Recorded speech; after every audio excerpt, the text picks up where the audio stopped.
ప్రియమైన సోదరి సోదరులారా, ఈరోజు నా బోధకులు మరి దేవుడు యేసు ప్రభువారు దేవుడా లేక కుమారుడా, ఇద్దరు దేవుళ్ళ, ముగ్గురు దేవుళ్ళ, ఒక్క దేవుళ్ళని కొట్టుకొని చేస్తున్నారు. ఎందుకంటే బైబిల్ జ్ఞానం మీకు సహాయపడదు.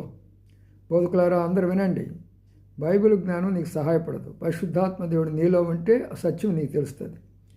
మరి యెహోషువ 1వ అధ్యాయంలో ఏముంది?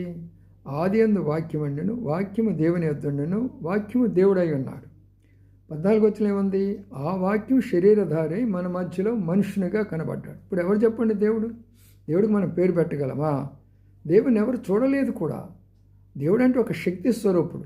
అదే ప్రకటన గ్రంథం 1:18 ఏమంటాడంటే, ఇదిగో నేను మృతుడినైతిని కానీ నేను ఆదియు అంతమును, మొదటివాడును కడపడవాడును, మృతుడినైతిని కానీ యుగ యుగములు జీవించినాడు. నేను మొదటివాడనంటే ఇంకా దేవుడు అంటే ఎవరంటారు? కొంచెమన్నా బుర్ర